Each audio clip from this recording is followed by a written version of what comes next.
இந்த பூமியில் ஒவ்வொரு மனுஷனும் மீளும் நிழலாய் இருக்கக்கூடிய ஒரு சாயல், மரணத்தின் சாயல். பலவானுடைய வீட்டுக்குள் இருக்கக்கூடிய ஒன்றாவது ஒரு காரியம், இந்த மரணத்தின் சாயலிலிருந்து மக்களை விடுவிக்கும்படியாக தரித்திரமாயிருந்த இந்த உலகத்தின் மக்களுக்கு இயேசு ஐஸ்வர்யத்தின் சுவிசேஷத்தை இந்த உலகத்திற்கு எடுத்து வந்தார். இந்த சுவிசேஷத்தை அவர் கொண்டு வரும் பொழுது, மரணமே உன் கூரெங்கே, பாதாளமே உன் ஜெயம் எங்கே என்று அவர் ஜெயத்தை ஏறெடுத்தார். அப்படிப்பட்ட ஆண்டவரை தொழுது கொண்டிருக்கிறோம்.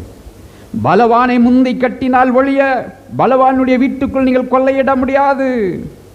உன் வீட்டுக்குள் வருகிற பலவானை கட்ட பழகணும். இயேசு கிரியை செய்கிறதற்கு இடம் அளிக்கணும். இந்த இயேசு கிறிஸ்து கிரியை செய்ய இடம் அளிக்க நீங்கள் இடம் கொடுக்க ஆரம்பிக்கும் பொழுது பலவான் உங்களை ஒன்றும் சேதப்படுத்த முடியாது. பலவான் உங்களை பலகீனப்படுத்த முடியாது.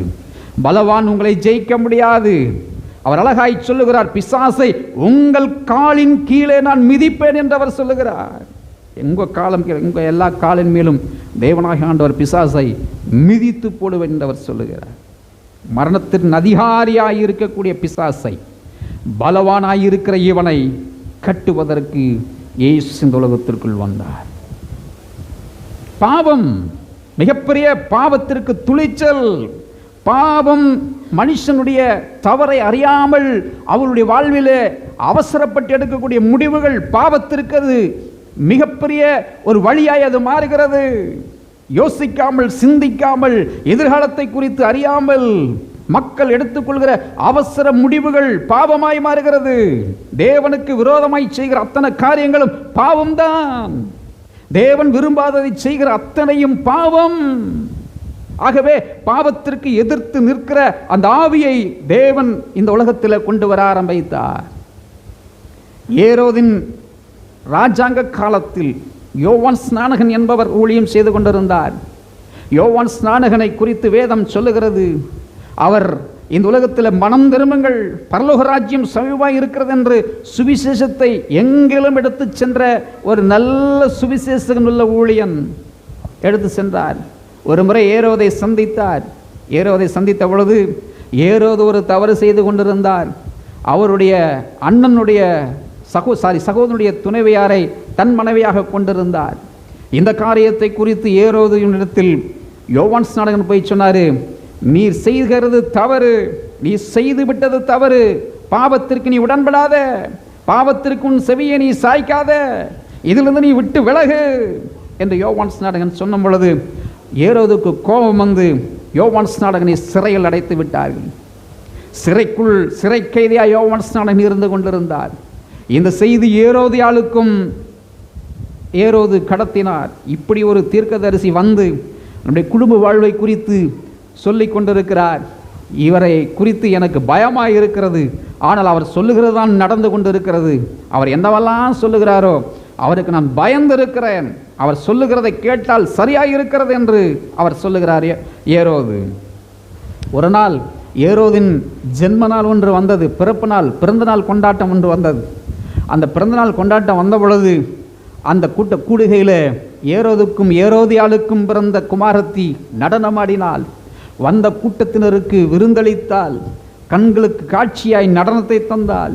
எல்லாரும் பார்த்து கொண்டிருக்கும் பொழுது அந்த நடனத்தின் அழகை கண்டு தகப்பன் கூறினார், என் அன்பு மகளே, இவ்வளவு அருமையாக ஒரு நடனத்தை ஆடியிருக்கிறாய், வந்த எல்லாருக்கும் ஒரு மகிழ்ச்சியை தந்திருக்கிறாய், உனக்கு நான் ஏதாவது ஒரு பரிசை ஒன்றை தர வேண்டும், நீ கேள், என் சாம்ராஜ்யத்தின் பாதி வேண்டுமென்றால் நான் உனக்கு கொடுக்கிறேன், என்ன வேண்டும் கேள்.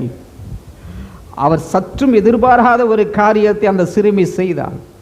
கொஞ்சம் அதை கேட்ட அடுத்த மாத்திரத்தில் அந்த சிறுமி நடனத்தை ஆடுவதை நிறுத்திவிட்டு தன் தாயினிடம் ஓடி வந்தாள். தன் தாயினிடம் ஓடி வந்து அந்த பெண் குழந்தை கேட்டாள், அம்மா அப்பா இப்படி கேட்குறாங்க, உனக்கு என்ன வேணும்னு கேட்குறாங்க, நான் என்ன கேட்கட்டும் அப்படின்னு சொல்லும் பொழுது அந்த ஏரோதியால் சொன்னால், யோவான் ஸ்நானகனுடைய தலை வேண்டும் என்று கேள். இந்த ராஜ்யத்தின் பாதி நமக்கு தகப்பன் கொடுத்தாலும் என் கோபத்திற்கு அது ஈடு இணையாகாது, என்னுடைய சுயத்திற்கு அது ஈடு இணையாகாது. ஒரு ஊழியக்காரனுடைய தலை எனக்கு வேண்டும். பாவத்தின் விளைவு மிகப்பெரிய ஒரு கொடுமையும் கொலையிலும் அது முடிந்தது. அன்பானவர்களே, ஏரோது ராஜா சற்றும் அந்த கொடுத்த வாக்குக்கு மாற்று கருத்து ஒன்றும் பேச முடியாமல், பிசக முடியாமல் அவர் காரியத்தை செய்தார். தன் சிறைச்சாலைகளுடைய சிப்பாய்களை அழைத்து சிறையில் படுத்து கொண்டிருக்கக்கூடிய யோவான் ஸ்நானனுடைய தலையை துண்டித்து ஒரு தாளந்தில் எடுத்துக்கொண்டு வாருங்கள். ஒரு ஊழியக்காரருடைய தலைக்கு கொடுத்த மதிப்பு பயங்கரமானது. ஏரோது கடைசி வரைக்கும் முயற்சி செய்தார் யோவான் ஸ்நானகனை காப்பாற்றுவதற்கு. ஆனால் யோவான் ஸ்நானகனை காப்பாற்ற முடியவில்லை. பாவத்தின் கொடுமை ஒரு உண்மையுள்ள உயிர் பறிபோவதற்காக அங்கே பாவம் உச்சகட்டத்தில் நிற்க ஆரம்பித்தது. ஒரு மனுஷனுக்குள் கிரியை செய்கிற கிரியைகள் இந்த பலவான் உள்ளக்குள்ள வந்து முடிவெடுக்க முடியாமல் அவசரப்படுத்துகிற கிரியை அவன் நடப்பிக்க கூடும். சிந்தித்துத்தான் வாழணும், யோசித்துத்தான் வாழணும், அவசரப்படக்கூடாது. முந்திரி கொட்டத்தனம் நம்முடைய வாழ்வில், ஆவிக்குரிய வாழ்வில் ஆகாது. சிந்தித்து செயல்பட வேண்டும். நிலைமை என்ன ஆனது? அந்த தாளந்தில் ஒரு தட்டில் யோவான் ஸ்நானனுடைய தலை எடுத்து கொண்டு வந்து அந்த குழந்தையினிடம் கொடுத்தார்கள். அந்த குழந்தை அந்த தலையை எடுத்து கொண்டு போய் ஏரோதியால் இடத்தில் கொடுத்தாள். அப்போதான் அந்த பெண் அதை பார்த்தாள். என் குடும்பத்தையும் என் குடும்ப வாழ்வையும் நீ இந்த இடத்துல வந்து நீ பிரிக்க பார்க்குற, இப்பொழுது பார், உன்னை நான் முடித்து விட்டேன். அந்த இடத்தில்தான் ஒரு செய்தி ஒன்று ஏரோதுக்கு போகிறது. இங்கே ஒரு தீர்க்கதரிசி வந்திருக்கிறார், அவர் கை வச்ச ஜெபம் பண்ண எல்லாத்துக்கும் சரியாயிருது. இங்கே ஒரு தீர்க்கதரிசி வந்திருக்கிறார், முடவன் நடக்க ஆரம்பிக்கிறான். இந்த தீர்க்கதரிசினால காது கேட்காதவன் காது கேட்க ஆரம்பிக்கிறது. இங்கே ஒரு தீர்க்கதரிசி வந்திருக்கிறார், எல்லாரும் கூட்டம் கூட்டமாய் போகிறார்கள். ஏரோதுடைய இருதயம் குற்ற உணர்வுக்கு தள்ளப்பட்டது. ஐயோ, நான் கொலை செய்த யோவான் ஸ்நானகன் திரும்பவும் எழுந்து வந்து விட்டாரோ, திரும்பவும் உயிரோடு கூட அவன்தான் வந்திருக்க வேண்டும் என்று தனக்குள்ளே தன்னுடைய தீர்ப்பினால தவறிவிட்ட காரியத்தை குறித்து அவன் நிம்மதியற்றவனாய் இருந்து கொண்டிருந்தான். பாவத்தின் கொடுமை கொடூரம் இந்த உலகத்திற்குள் ஆட்டிக்கொண்டிருக்கிறது. ரோமரில் அப்போஸ்தலனாகிய பவுல் சொல்லுகிறார், பாவம் எந்த அளவுக்கு பெருகி இருந்ததோ அந்த அளவுக்கு கிருபையின் சத்தியங்களும் பெருகி கொண்டே இருந்தது. இந்த உலகத்திற்குள் போட்டி போடுகிற ரெண்டு விஷயங்கள், ஒன்று பாவம், இன்னொன்று கிருபை. கிருபை என்பது கிறிஸ்துவின் மரணமும் அடக்கமும் உயிர்த்தெழுதலும் மனுஷனை அந்த பலவானுடைய கைகளிலிருந்து காப்பாற்ற அது போராடி கொண்டிருக்கிறது. இந்த சத்தியத்தை அறிய வேண்டும். சத்தியம்தான் நம்மளை விடுதலை ஆக்க முடியும். இந்த உலகத்திற்குள்ள பலவான் முந்திக்கொள்ள முயற்சி செய்கிறான். ஏன் என்று சொன்னால் அவன் மரணத்திற்கு அதிகாரியாக இருக்கிறான். மரணத்திற்குள் மக்கள் பிடிபட வேண்டும் என்பதற்காக கெட்சிக்கிற சிங்கம் போல இந்த உலகத்திற்குள் அலைந்து திரிகிறான். எவரை மோசமாக்க வேண்டும், யாரை மோசமாக்க வேண்டும், யாரை தேவனிடத்திலிருந்து பிரிக்க வேண்டும் என்று அவன் திட்டமிடுகிறான்.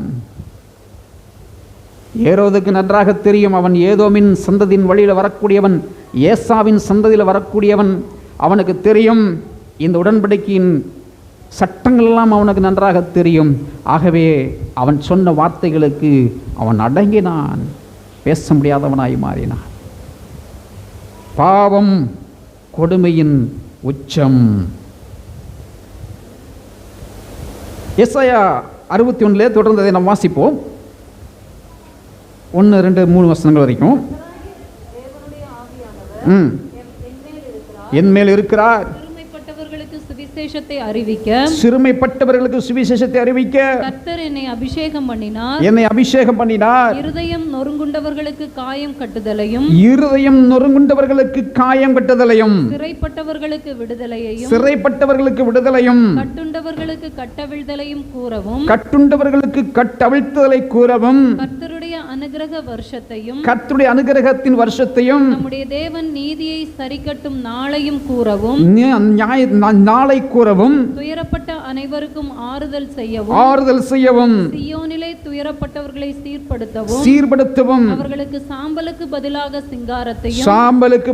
சிங்காரத்தையும் துயரத்துக்கு பதிலாக ஆனந்த தைலத்தையும் ஒடுங்கின ஆவிக்கு பதிலாக துதியின் உடையையும் கொடுக்கவும் அவர் என்னை அனுப்பினார். லூக்கா 4ஆம் அதிகாரம் 14-21 வசனம் வரை எடுத்து வாசித்து பாருங்கள். இயேசு கிறிஸ்துவின் மேலே தேவனுடைய ஆவியானவர், பரிசுத்த ஆவி புறா வடிவில் அவர் மேலே இறங்கி நின்றவர் தரித்திரருக்கு சுவிசேஷங்களை அறிவித்தார்.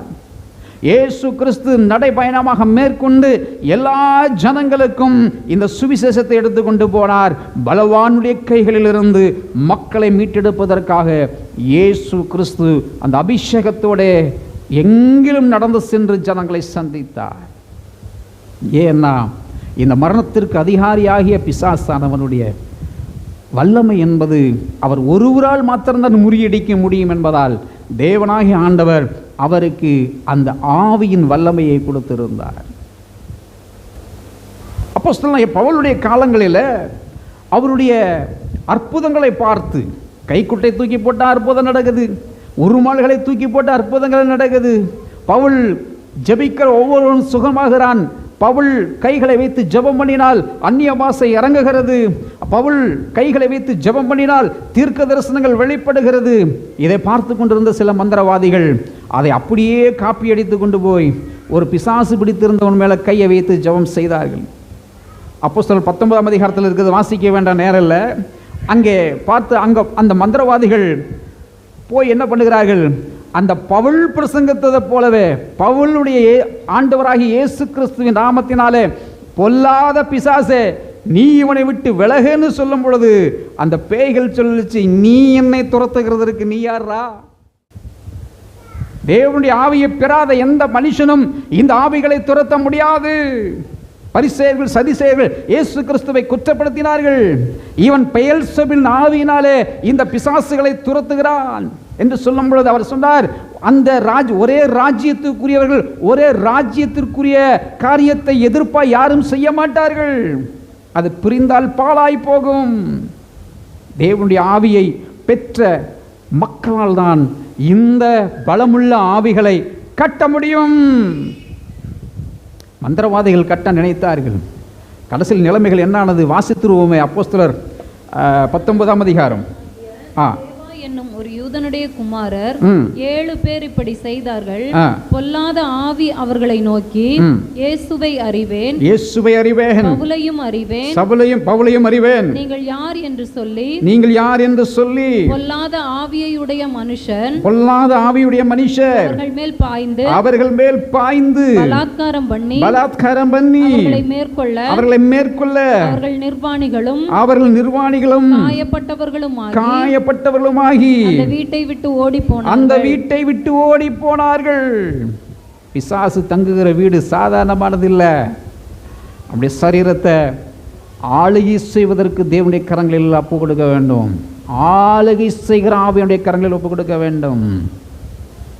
அப்பொழுதுதான் நாம் நீதிக்கு உட்பட்டவர்களாய் வாழ முடியும். இல்லைன்னா அநீதிகள் நம்முடைய வாழ்வில் தலையெடுக்க ஆரம்பித்து விடும்.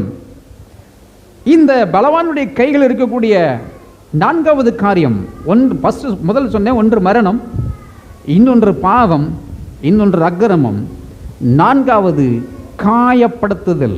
நம்முடைய வாழ்க்கையில் காயப்பட்டவர்களுக்கு தேவன் காயத்தை ஆற பண்ணுகிறவராய் வந்தாராம். காயப்பட்டு விட்டோம், நம்முடைய வாழ்க்கையில் காயம் ஏற்பட்டுருச்சு. காயம் ஏன் வந்தது? யோபு சொல்லுகிறார், அவர் காயப்படுத்தி காயம் வெட்டுகிற தேவனாய் அவர் இருக்கிறார். காயம் ஆயிடுச்சு, பொல்லாங்கினால நமக்கு காயம் வந்துடுது, தழும்புகள் உண்டாகிறது, ஆறாத புண். ஏசாயா 1ஆம் அதிகாரத்தில் எடுத்து வாசித்து பாருங்கள். 5-6வது வசனம் சொல்லுகிறது, இஸ்ரவேலுடைய தலைகளில் எல்லாம் எப்படிப்பட்ட கொப்பளங்களும் ஆறாத புண்களும் இருந்தது என்று சொல்லுகிறார். உள்ளங்கால் தொடங்கி உச்சந்தலை மட்டும் அதிலே சுகமே இல்லை. அது காயமும் வீக்கமும் நொதிக்கிற ரணமும் உள்ளது. அது சீல் பிதுக்கப்படாமலும் கட்டப்படாமலும் எண்ணெயினால் ஆற்றப்படாமலும் இருக்கிறது. ஏன் இப்படிப்பட்ட சூழ்நிலை? மக்கள் தேவனை ஆராதிக்க மறந்தார்கள். கர்த்தருக்கு அவர்கள் பலிகளை செலுத்த மறந்தார்கள். கர்த்தருடைய காரியங்களுக்கு பின்வாங்கி அந்த இடத்திற்கு அவர்கள் வேறொரு ரூபங்களை கொண்டு ஆராதனைகளை மேற்கொண்டார்கள். அப்படி மேற்கொள்ள ஆரம்பிக்கும் பொழுது, தேவனை விட்டு அவர்கள் தூர போக ஆரம்பிக்கும் பொழுது, அவருடைய சரீரங்களும் தலைகளும் உடம்புகளும் கால்களும் கொப்பளங்களால் வாதிக்கப்பட்டது, சீல்வடி ஆரம்பித்தது. அவருடைய புண்கள் ஆறாத நிலையை வடுவாக தரித்து நிற்கப்பட்டது. இந்த ஜனங்களுக்கு தான் சொன்னாரு, உன்னை மரணத்திலிருந்து நான் உன்னை விடுவிப்பேன், உன்னுடைய பாவத்தின் காரியங்களிலிருந்து நான் விடுவிப்பேன். இயேசு கிறிஸ்து பிறக்கும் பொழுது அவர் சொன்னார், இந்த உலகத்தின் பாவத்தை சுமந்து தீர்க்கிறவராய், உலகத்தினுடைய பாவத்திலிருந்து மக்களை மீட்டெடுக்கிறவராய், பாவத்தை ரட்சிக்கிறவராய் பிறப்பவராக சுவிசேஷம் சொல்லப்பட்டதைப் போலவே அவர் பாவத்திலிருந்து மீட்டதோடு மட்டுமல்ல, மனுஷனுடைய அக்கிரமங்களிலும் இருந்தும் மீறுதல்களிலும் இருந்தும் மனுஷனை மன்னித்து மீட்டெடுக்கிறவராய் இயேசு இந்த உலகத்திற்கு வந்ததுக்கு அப்புறம் பிசாசினால் நாம் படுத்தப்பட்ட காயங்களை இயேசு என்ன பண்ணுகிறாராம், ஆற்ற இந்த உலகத்தில் சுவிசேஷத்தை அறிவித்தார். நாம் எந்த சூழ்நிலைகளும் காயமடைந்திருக்கலாம், நம்முடைய வாழ்வில் ஆறாத வடுக்கள் உண்டாயிருக்கலாம், நம்முடைய வாழ்விலே எந்த மருந்தினாலும் குணப்படுத்த முடியாத காயங்களோடு நாம் வாழ்ந்து கொண்டிருக்கலாம். இயேசு கிறிஸ்து அறிவித்த சுவிசேஷம், என் காயங்களால் உம்முடைய காயங்கள் ஆறும். அந்த ஆற பண்ணுகிற சுவிசேஷத்தை இயேசு கிறிஸ்து இந்த பூமிக்கு அறிவித்தார். அவர் தரித்திற்கு சுவிசேஷத்தை அறிவித்தார். அது மட்டும் இல்ல, காயங்கள் யாருக்கு வருகிறதாம்? நீதிமொழிகள் 7ஆம் அதிகாரம் 24வது வசனத்திலிருந்து வாசிப்போம். 24லிருந்து 27 7ஆம் அதிகாரம். பிள்ளைகளே, எனக்கு செவி கொடுங்கள், என் வாயின் வார்த்தைகளை கவனியுங்கள். உன் இருதயம் அவள் வழியிலே சாய வேண்டாம், அவள் பாதையிலே மயங்கி திரியாதே. அவள் அநேகரை காயப்படுத்தி விழப்பண்ணினாள். பலவான்கள் அநேகரை கொலை செய்தாள், அவள் கொலை செய்தாள். அவள் வீடு பாதாளத்துக்கு போகும் வழி, அவளுடைய வீடு பாதாளத்திற்கு போகும் வழி, அது மரண அறைகளுக்கு கொண்டு போய்விடும், ஆகவே வேசி என்னும் ஆவி, பேய் மனுஷனை எங்க கொண்டு காயப்படுத்தி அவனை பாதாளத்திற்கு கொண்டு செல்லுகிறது. பாவத்தின் கூர் பாதாளத்திலிருந்து இயேசு ஜெயமாய் வெளியில வர வேண்டும் என்பது தேவனுடைய திட்டமாக இருந்தது. இயேசு கிறிஸ்து பாதாளத்திலிருந்து அவர் ஜெயமாக வெளியில வந்தார். ஆனால் மக்களோ இந்த பாதாளத்தின் வழிகளிலே விசுவாசிகளையும் தேவனால் ரட்சிக்கப்பட்டவர்களையும் ரட்சிக்கப்படாதவர்களையும் அவன் கண்ணி வைத்து அந்த ஆழமான படுகொலைக்குள்ளே அவன் இழுத்து பாதாளத்தில் மூட பார்க்கிறான். திருப்தி அடையாத பாதாளம் இந்த பூமியானது தனக்கு தா தா தா என்று கேட்டுக்கொண்டே இருக்குமாம் சொல்லுகிறார் நீதிமொழிகளில். ஏன்? அந்த ஜனங்களுடைய அடக்கங்களை குடு, இன்னும் கொடு, திருப்தி அடையாத நிலம் அப்படி கேட்டுக்கொண்டே இருக்குமாம். இயேசு கிறிஸ்து இந்த இடத்துல காயப்பட்ட மக்களை விடுவிக்கிறார். இளைய குமாரன் தன்னுடைய ஆஸ்திகளை வேசிகளிடத்தில் அழித்து போட்டான்.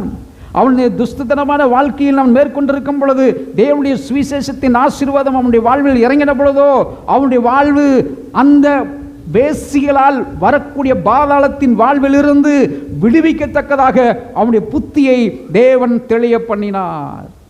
அதுதாங்க சுவிசேஷம். 2வது நீதிமொழிகள் 23ஆம் அதிகாரம் 27 வாசிப்போம். அடுத்த காயம் எப்படி வருகிறதாம்? வேசி ஆழமான படுகுழி, பரஸ்திரீ இடுக்கமான கிணறு, அவள் கொள்ளைக்காரனை போல் பதிவிருந்து மனுஷருக்குள்ளே பாதகரை பெருக பண்ணுகிறாள்.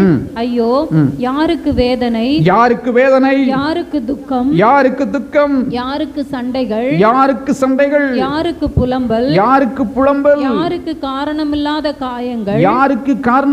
காயங்கள், யாருக்கு ரத்தம் கலங்கின கண்கள், மதுபானம் இருக்கும் இடத்திலே தங்கி தரிப்பவர்களுக்கு, கலப்புள்ள சாராயத்தை நாடுகிறவர்களுக்கும் தானே. ஒன்று, அவன் காயப்படுத்தி மக்களை பிடித்து கொண்ட சக்திகள் விபச்சாரம், வேசித்தனம், அசுத்தம், காமவிகாரம், களியாட்டு. இன்னொன்று காயங்களை உண்டாக்கக்கூடிய காரியம் சாராயம், மதுபானம், சிற்றின்பம், போஜன பிரியம். இவைகள் எல்லாவற்றிலும் மனிதன் காயப்படுகிறான். இயேசு கிறிஸ்துவின் சத்தியத்தை அறிகிறவர்களே, சத்தியத்தை கேட்டுக்கொண்டிருக்கிறவர்களே, காயம் கட்டுகிற இயேசு இந்த உலகத்திற்குள் நல்ல சமாரியனாய் வந்தார். நல்ல சமாரியன் வந்த பொழுது ஒருவன் அடிபட்டு அவனை தூக்கிட்டு மருத்துவமனைக்கு தூக்கிட்டு போக முடியாமல் விட்டு போய்விட்டார்கள். அவருடைய சரீரம் முழுவதும் இரத்த காயத்தினால் அப்படியே கிடந்தது. உயிருக்கு குற்றுயிராய் அவன் கடந்திருந்த பொழுது ஒரு நல்ல சமாரியன் அந்த வழியில் வந்தார். வந்து அவருடைய காயங்களுக்கு எண்ணெயை போட்டு பூசி அவனை தூக்கி கொண்டு போய் மருத்துவமனையில் கொண்டு போய் சேர்த்தார்கள். அந்த நல்ல சமாரியன் இயேசு இந்த உலகத்திற்குள்ளே நீ எவ்வளவு பெரிய பாவம் பண்ணியிருந்தாலும் வேதம் சொல்லுகிறது சங்கீதம் 32 எவருடைய பாவம் மன்னிக்கப்பட்டதோ எவருடைய பாவம் மூடப்பட்டதோ அவன் பாக்கியவான். அந்த பாக்கியத்தை தேவன் நமக்கு தருகிறார். இயேசு கிறிஸ்து இந்த பலவானுடைய கைகளில் மக்கள் இப்படியெல்லாம் சிக்கிடக்கூடும் தான் இதெல்லாத்தையும் லிஸ்ட் அவுட் பண்ணுகிறார். ஒன்று மரணத்திலும், இன்னொன்று பாவத்திலும், இன்னொன்று அக்கிரமத்திலும், இன்னொன்று காயங்களிலும் ஆறாத வடுக்கள் கொண்ட பாவச்சுவடுகளோடு மனிதன் வாழ்ந்து கொண்டிருக்க முடியும். அப்படிப்பட்டவனுக்கு தேவனுடைய ஸ்கார்ஸ், அவருடைய தழும்புகளால் நீங்கள் ஸ்டார்ஸாக மாறுகிற கிருபையை தேவன் நமக்கு தருவார். ஹல்லேலூயா, ஹல்லேலூயா. அவருடைய வல்லமை பயங்கரமானது. அந்த வல்லமை இன்றைக்கு நமக்கு கிரியை செய்து கொண்டிருக்கிறது. அடுத்தது அவன் வைத்திருக்கக்கூடிய காரியம் சிறைவாசம். கட்டுண்டவர்கள் சிறையில் கிடக்கக்கூடிய வாசம். விடுதலையே கிடையாது, வாழ்க்கையில் நிம்மதி இல்லை, சந்தோஷம் இல்லை, வாழ்க்கையில் உயர்வில்லை, தேவனை தேடுவதற்கு தடைகள், கர்த்தரிடத்தில் ஆராதிப்பதற்கு தடைகள். இப்படிப்பட்ட சூழல்களிலே மாட்டிக்கொண்டிருக்கக்கூடிய மக்களுக்கு சொன்னாரு, உன் சிறைவாசத்தின் கட்டுகளை நான் கட்டவிழ்ப்பேன். இயேசு வந்ததனுடைய காரியம் சிறைவாசத்தின் கட்டுகளை தேவன் விடுதலையாக்க சொன்னார். ஒரு ஆசீர்வதிக்கப்படுகிற ஒரு நேரம் வரும்பொழுது சில சிறைவாசம் வந்துச்சுன்னு சொன்னா நம்மளால் அதை ஏற்றுக்கொள்ளவே முடியாது. அது ஜீர்ணிக்க முடியாத ஒரு விஷயம். யோசேப்புக்கு ஒரு சிறைவாசம் என்று காத்திருந்தது. அவனுடைய வாழ்வில் கண்ட சொப்பனங்கள் நிறைவேறுகிற காலங்கள் வரும்பொழுது செய்யாத குற்றத்திற்கு அவன் சிறைவாசத்தை மேற்கொண்டான். அவன் கைகளில் விலங்கிடப்பட்டது, கால்களில் விலங்கிடப்பட்டது. அவன் ஆசீர்வதிக்கப்பட வேண்டிய நேரத்தில் அவனுக்கு சிறைவாசம் காத்திருந்தது. அந்த கட்டுகளை தேவன் உடைக்க விரும்பினார். உன் வாழ்க்கையின் ஆசீர்வாதத்தின் நிலையில நீ வந்து நிற்கிற வேளையில ஒருவேளை சிறைவாசத்தின் உணர்வுகளோடு கூட இது நம்முடைய வாழ்வில் நடக்குமா நடக்காதா என்ற கேள்விகளோட நீ அச்சத்தோட வாழக்கூடும். அந்த அச்சம் உனக்கு அவசியம் இல்லை. கர்த்தருடைய வல்லமை பலவானுடைய கைகளிலிருந்து தேவன் சங்கிலிகளை உடைக்க அவர் வல்லவராய் இருக்கிறார். சங்கிலிகள் திரைக்கும். அந்த வல்லமையின் ஆவியானவர் நமக்கு இன்றைக்கு கிரியை செய்து கொண்டிருக்கிறார். வாசிக்கலாம். சங்கீதங்களின் புஸ்தகம் 105 அதிகாரம் 15 22 முடிய வாசிக்க கேட்போம். ம் ம் ம் ம் ம் முறித்தார், அனுப்பினார். யோசேப்பு சிறையாக விற்கப்பட்டான். ஒடுக்கினார்கள். அவனுடைய பிராணன் இரும்பில் அடைக்கப்பட்டிருந்தது. கர்த்தர் சொன்ன வார்த்தை நிறைவேறும் அளவும் அந்த வசனம் அவனை புடமிட்டது. ராஜா ஆள் அனுப்பி அவனுடைய கட்டை அவளுக்கு சொன்னான். ஜனங்களின் அதிபதி அவனை விடுதலை பண்ணினான். யோசேப்பு தனக்கு தெரிஞ்சவனிடத்தில் சொல்லி அனுப்பிச்சுட்டாரு, அட போய் எப்படியாவது சொல்லுங்கடா, நான் எந்த தப்பும் செய்யல, எனக்கு சிறைவாசத்தில் நான் கிடக்கிறேன், கொஞ்சம் உதவி செய்ய சொல்லி கேட்டான். காதலை கேட்டுட்டு போனவனு மறந்துட்டானுங்க. ஒருவேளை அவனுக்கு போய் சொல்லி இவர் விடுதலை ஆகியிருந்தா எகிப்திற்கு இவன் அதிகாரியாய் மாறி இருக்க முடியாது. கர்த்தரே விடுதலை பண்ணுகிற காலம் வந்த பொழுது அந்த உபத்திரவப்பட்ட காலத்திற்கு வெகுமதியாக கர்த்தரே யோசேப்பை அதிகாரியாய் மாற்றினார். உன்னுடைய சிறைவாசம் மாறும் பொழுது, இஸ்ரவேலினுடைய சிறையிருப்பை திருப்பும் பொழுது களிப்பும் மகிழ்ச்சியும் உண்டாகும். அந்த மகிழ்ச்சியின் ஆசீர்வாதத்தை நமக்கு அறிவித்தார். யோபு 42:10 சொல்லுகிறது, சோதனையின் சிறையிருப்பை அவன் முடிக்கும் பொழுது அங்கே யோபுடைய வாழ்வில் ஆசீர்வாதம் இறங்க ஆரம்பித்தது. வாசிங்க. யோபு தன் சிநேகிதருக்காக வேண்டுதல் செய்தபோது கர்த்தர் அவன் சிறையிருப்பை மாற்றினார். யோபுக்கு முன்னிருந்த எல்லாவற்றை பார்க்கிலும் இரட்டத்தனையாய் கர்த்தர் அவனுக்கு தந்தருளினார். இரட்டத்தனையாய் தேவன் அவனுக்கு தந்தருளினார். சிறையின் வாசம் என்பது கொடுமையானது. இஸ்ரேல் ஜனங்கள் பாபிலோனிலே 70 வருஷமும், எகிப்திலே 430 வருஷமும், பெர்சியாவிலும் சில காலங்களிலும் மக்கள் சிறைவாசத்தில் அகப்பட்டு கொண்டிருக்கும் பொழுது சிறைப்பட்டிருக்கக்கூடியவர்களை தேவன் விடுதலை ஆக்குவேன் என்று வாக்குத்தத்தம் செய்து வாக்களிக்கப்பட்டபடியே மக்களை தேவன் விடுதலை செய்தார். சிறைவாசம் என்பதும் கட்டுகள் என்பதும் நமக்கு நிரந்தரம் அல்ல. கர்த்தர் அதை கட்டுகளை உடைப்பார். அந்த உடைப்பதனுடைய காலங்களில் நீங்கள் விசுவாசித்தால் அது இன்றைக்கே நடக்கும், இப்பொழுதே நடக்கும். அது அல்லேலூயா, அல்லேலூயா. சங்கீதங்களின் புஸ்தகம் 14:7 வாசிப்போம். சியோனிலிருந்து இஸ்ரவேலுக்கு ரட்சிப்பு வருவதாக. கர்த்தர் தம்முடைய ஜனத்தின் சிறையிருப்பை திருப்பும் போது, கர்த்தர் தமது ஜனத்தின் சிறையிருப்பை திருப்பும் பொழுது யாக்கோபுக்கு களிப்பும் இஸ்ரவேலுக்கு மகிழ்ச்சியும் உண்டாகும். இஸ்ரவேலுக்கு மகிழ்ச்சியும் உண்டாகும். இது உனக்கு கனா காண்கிறதை போல இருக்கும் என்று சங்கீதம் 126 ஒன்று சொல்லுகிறது. ஒரு சொப்பனம் காண்கிறதை போல என்னுடைய வாழ்வு இருக்கிறது என்று நீங்கள் சொல்லக்கூடும். இது நடக்குமா, நடக்காதா, வாய்ப்பு இருக்குமா, இருக்காதா என்கிற கேள்விகளுக்கெல்லாம் ஒரே பதில், வாய்ப்பு உண்டு, கண்டிப்பாக நடக்கும். அல்லேலூயா.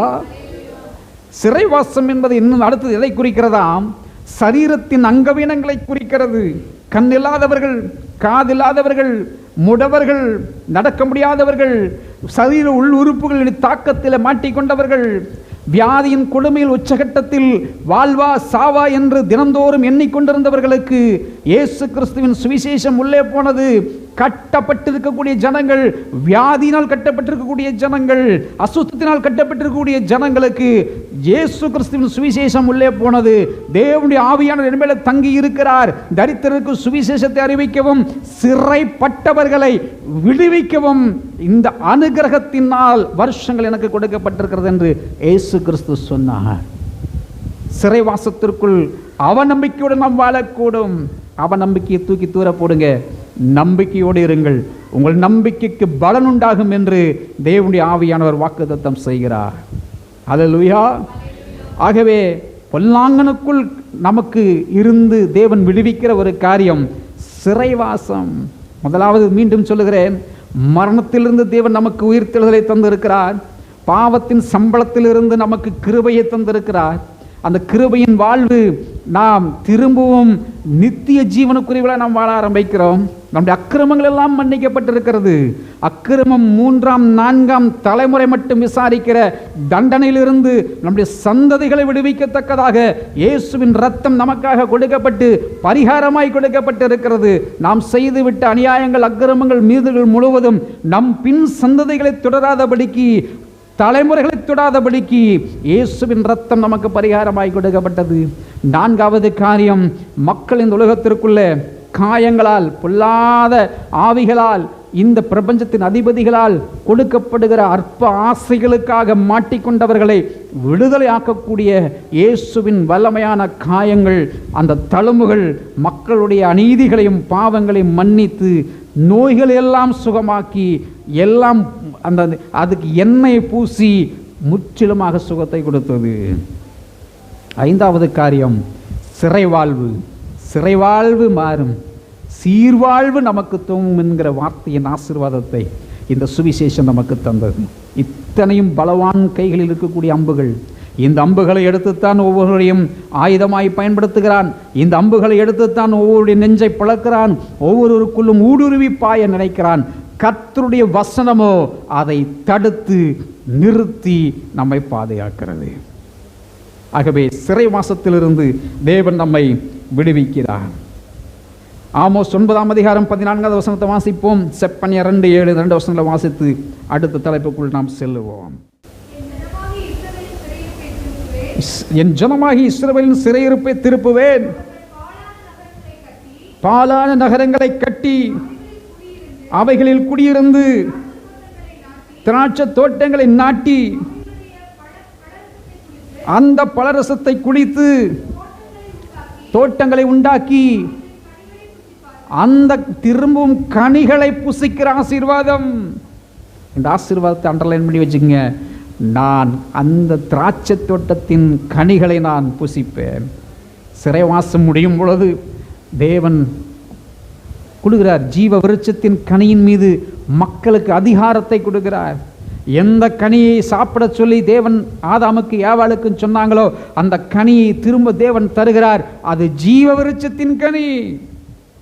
இவர்களோ இந்த உலகத்தில் நல்லது கெட்டது அறிகிற கனியை சாப்பிட்டு வாழ்க்கையை முடித்து கொண்டார்கள். விழுந்து போன மனிதனை தூக்கி எடுப்பதற்காகவும் சாத்தானுடைய வலைகளில் சிக்கி கொண்டவனை விடுவிப்பதற்காகவும் இயேசு கிறிஸ்து சுவிசேஷத்தை அறிவித்தார். ஆறாவது காரியம் துயரம். துயரப்படுகிறவர்கள் பாக்கியவான்கள், அவர்கள் ஆறுதல் அடைவார்கள். துயரம் என்பது துக்கம், மரணம். வீட்டில் சந்தோஷம் இல்லை, எங்க பார்த்தாலும் கண்ணீர் கம்பளம், கடன் பிரச்சனை, நெருக்குதல், மற்றவருடைய ஏச்சு பேச்சுகள், எல்லாத்திலையும் மாட்டிக்கொண்டு சிக்கி தவிக்கிறவர்களுக்கு இந்த பொல்லாத பிசாசு துயரத்தின் மேல் துயரம் கொடுக்க ஆரம்பிக்கும் பொழுது, சோதனைகள் மேல் சோதனைகளை கொடுக்க ஆரம்பிக்கும் பொழுது, வருத்தத்திற்கு மேல் வருத்தத்தை கொடுக்க ஆரம்பிக்கும் பொழுது, இந்த ஆண்டவரை ஏன் தான் நான் கும்பிட்டு கொண்டிருக்கிறேன், இந்த ஆண்டவருக்கு நான் ஏன் மகனாக இருக்கணும், இந்த ஆண்டவர் எனக்கு தேவைதானா, இந்த ரட்சகர் எனக்கு தேவைதானா, இவரை போய் வணங்கிட்டு வந்தா எனக்கு துன்பமே தீர மாட்டேங்குது, துயரமே தீர மாட்டேங்குதுன்னு சொல்லுகிற வாய்களை அறிக்கை செய்வதற்காக பொல்லாத பிரபஞ்சத்தின் அதிபதி நம்மை துயரத்திற்குள் ஆட்படுத்தக்கூடும்.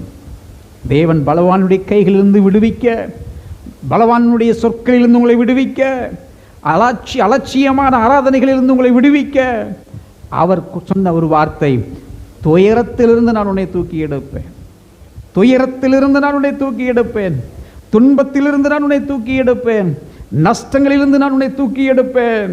மத்தேயு 5ஆம் அதிகாரம் 4ஆம் வசனத்தை வாசிப்போம்.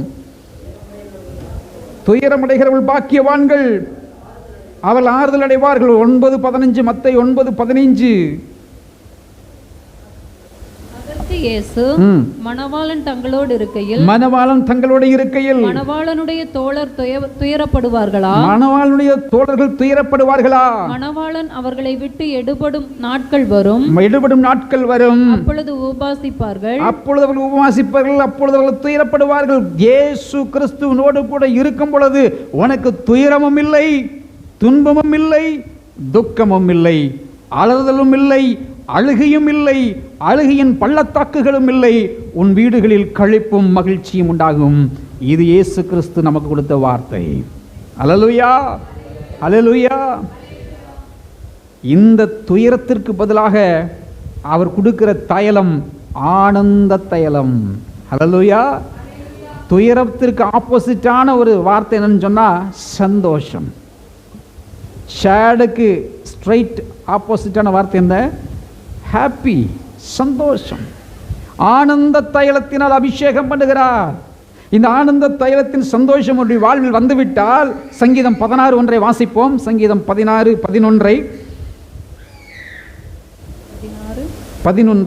ஜீவ மார்க்கத்தை எனக்கு தெரியப்படுத்துவீர், ஜீவ மார்க்கத்தை எனக்கு தெரியப்படுத்துவீர். உம்முடைய சமூகத்தில் பரிபூரண ஆனந்தமும், உம்முடைய சமூகத்தில் பரிபூரண ஆனந்தமும், உம்முடைய வலது பாரிசத்தில் நித்திய பேரின்பமும் உண்டு, உம்முடைய வலது பாரிசத்தில் நித்திய பேரின்பமும் உண்டு.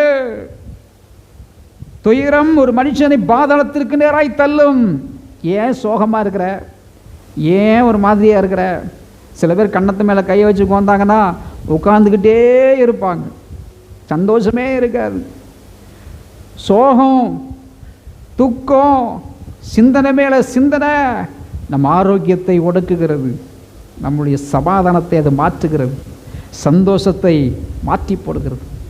யாக்கோபு தன் குமாரனாகிய யோசேப்பு விலங்கினால் அடிபட்டு அவன் மரித்து விட்டான் என்று தன் குமாரர்கள் சொல்லும் பொழுது அவன் சொன்னான், நான் துக்கத்தோட பாதாளத்தில் இறங்குவேன், நான் உசுரோடு இருந்து நான் பிணமாக வாழ்ந்துட்டு போகிறேன்டா, போங்கடா, எனக்கு இந்த சந்தோஷம் அவசியம் இல்லை. ஆனால் தூரத்திலிருந்து ஒரு செய்தி ஒன்று வந்தது, உன் மகன் உயிரோடு இருக்கிறான் என்று கேள்விப்படும் பொழுது வசனம் சொல்லுகிறது. வாசிக்கலாம். ஆதியாகமத்தின் புஸ்தகம் 45:26 யோசேப்பு உயிரோடு இருக்கிறான். யோசேப்பு உயிரோடு இருக்கிறான். அவன் எகிப்து தேசத்துக்கெல்லாம் அதிபதியாய் இருக்கிறான் என்று, எகிப்து தேசத்திற்கு அதிபதியாய் இருக்கிறான் என்று அவனுக்கு அறிவித்தார்கள். அவன் இருதயம் மூர்ச்சை அடைந்தது. அவனுடைய இருதயம் மூச்சை அடைத்தது.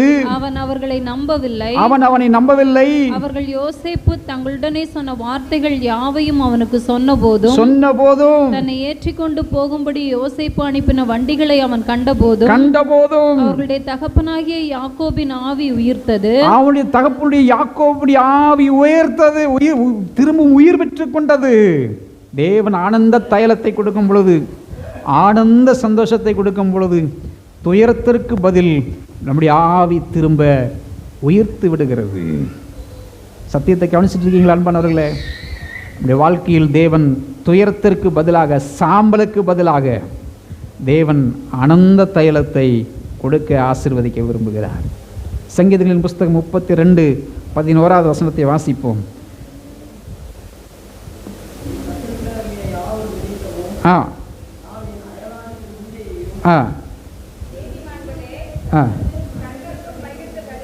கர்த்தருக்குள் மகிழ்ந்து களி கூறுங்கள், செம்மையான இருதயம் உள்ளவர்களே ஆனந்த முழக்கமிடுங்கள். துயரத்திற்கு பதிலாக இயேசு கிறிஸ்துவின் சுவிசேஷம் நமக்கு ஆனந்த சந்தோஷத்தை தருகிறது. இறுதியாக ஒடுங்கின ஆவிக்கு பதிலாக துதியின் உடையை தருகிறார். இயேசு கிறிஸ்துவின் சுவிசேஷம் எப்படிப்பட்டதாய் அறிவிக்கப்பட்டதாம்? ஏசாயா மடி வாசிப்போம். 61ஆம் அதிகாரம் 1 திரும்ப வாசிப்போம். இருக்கிறார், அபிஷேகம் பண்ணினார், இருதயம் நொறுங்குண்டவர்களுக்கு காயம் கட்டுதலையும், சிறைப்பட்டவர்களுக்கு விடுதலையும்,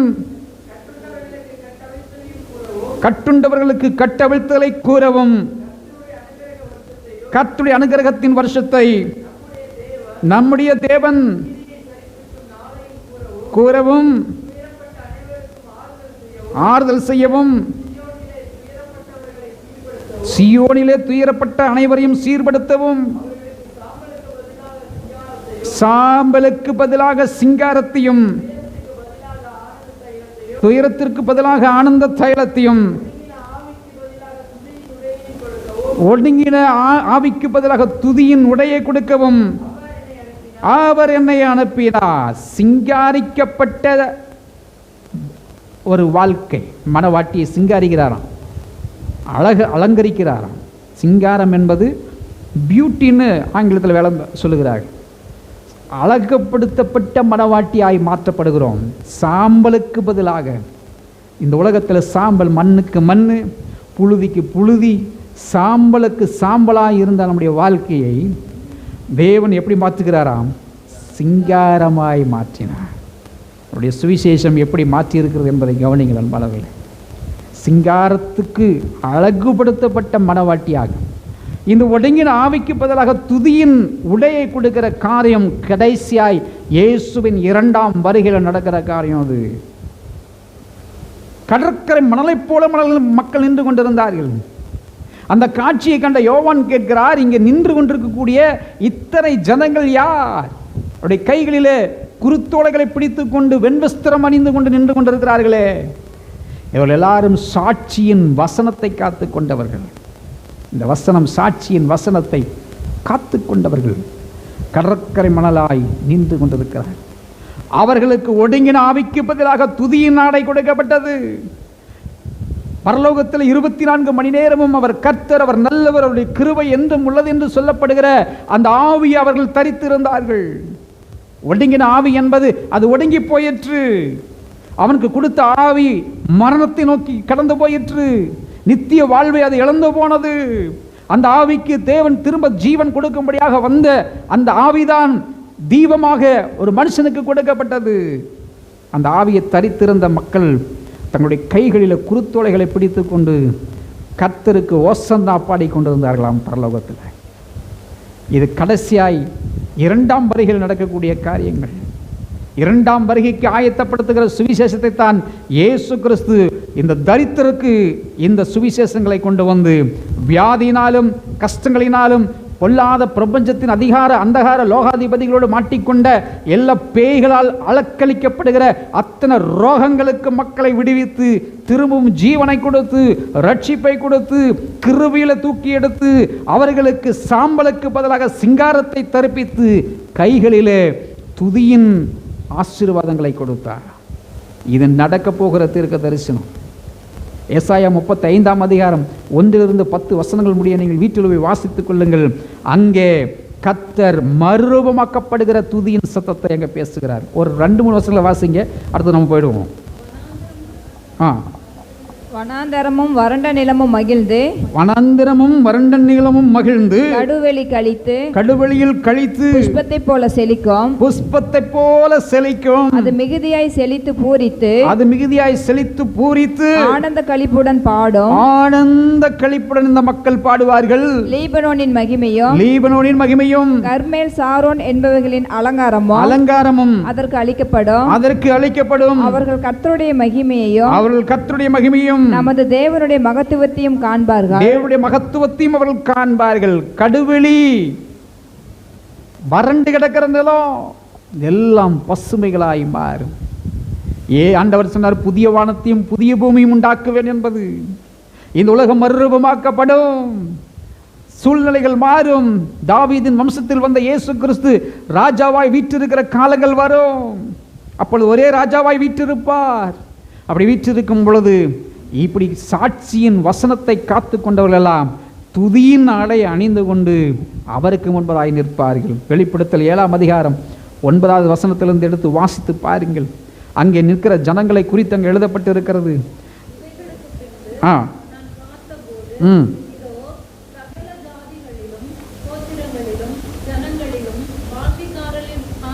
இருந்து வந்ததும் ஒருவனும் எண்ணக்கூடாததுமான திரளான கூட்டமாகிய ஜனங்கள் வெள்ளை அங்கிகளை தரித்து தங்கள் கைகளில் குருத்தோலைகளை பிடித்து சிங்காசனத்திற்கு முன்பாகவும் ஆட்டுக்குட்டியானவருக்கு முன்பாகவும் நிற்க கண்டேன். அவர்கள் மகா சத்தமிட்டு ரட்சிப்பின் மகிமை சிங்காசனத்தின் மேல் வீற்றிருக்கிற எங்கள் தேவனுக்கும் ஆட்டுக்குட்டியானவருக்கும் உண்டாவதாக என்று ஆர்ப்பரித்தார்கள். ஆர்ப்பரிப்பின் சத்தத்தின் தொனியை இரண்டாம் தேவனுடைய வருகை வரும் பொழுது இங்கிருக்கிற பெத்தேல் திருச்சபையில் இருக்கிற நீங்களும் நானும் குருத்தோலைகளை பிடித்துக் கொண்டு ஒடுங்கின ஆவிகளுக்கு பதிலாக துதியின் ஆடை எடுத்து பிடித்து கொண்டு அவருக்கு மகிமையை செலுத்த அழைக்கப்பட்டு இருக்கிறோம். அதற்கு முன்புதான் இருக்கிற அத்தனை தோஷங்களையும் மன்னிக்கிறார் ஆண்டவர். சங்கீதக்காரன் சொல்லுகிறான், தேவரீர் என் பாவத்தின் தோஷத்தை மன்னியும் ஆண்டவரே. பாவத்தின் தோஷம் மன்னிக்கப்பட்டு மீட்பை அடைந்தவர்கள் சீயோனின் வாழ்வை காண்பார்கள். மரணமும் பாதாளமும் அக்கினிக்கடலில் தள்ளப்பட்டது. பழைய பாம்பாகிய லிவியாதான் என்று அழைக்கப்பட்ட பொல்லாத பிசாசு அக்கினிக்கடலில் தள்ளப்பட்டான். அங்கே மரணமும் இல்லை, அழுகையும் இல்லை, துக்கமும் இல்லை, காயப்படுத்துதல் இல்லை, சிறைவாசம் இல்லை, துயரம் இல்லை. அங்கே ஒன்றே ஒன்று இருந்தது, மகிழ்ச்சியும் சந்தோஷமும் கர்த்தருக்கு துதி பாடலும் தான் அங்கே இருந்தது. ஜீவ புஸ்தகத்தில் பெயர் எழுதப்பட்ட யாரெல்லாம் இருந்தார்களோ அவர்கள் அந்த பாடலை பாடினார்கள். எனக்கு அன்பானவர்களே, இந்த செய்தியை நான் முடிக்க போகிறேன். இயேசு கிறிஸ்து நம்முடைய வாழ்க்கையில் நம்முடைய கட்டுகளை உடைப்பதற்காக அவர் சொன்னார், பலவானுடைய கைகளில் சிக்கி கொண்டிருக்கிறவர்களை மீட்டெடுப்பதற்காக பலவானை முந்தி கட்டினார். அவர் கட்டி முடிச்சிட்டார். அவருடைய தலையை குதியங்காலால் நசுக்கி முடித்தார். அவன்கிட்ட இருக்கக்கூடிய மக்களை அவர் மீட்டெடுத்து வெளியில் கொண்டு வந்தார். எப்படி கொண்டு வந்தார்? நோவாவின் காலத்தில் மரித்து போன ஆவிகளுக்கு, காவலில் உள்ள ஆவிகளுக்கு இயேசு போய் பிரசங்கித்து விடுதலை ஆக்கினார். காவலில் உள்ள ஆவிகளுக்கு விடுதலை உண்டு என்பது நிஜமானால், காவல் வைக்கப்படாத ஆவிகளுக்கும் விடுதலை உண்டு என்பது அதைவிட நிஜம். அந்த நிஜத்தில் தான் தேவன் நம்மை அழைத்திருக்கிறார். பாவம் பெருகின இடத்தில் கிருபையும் பெருகி நிற்கிறது.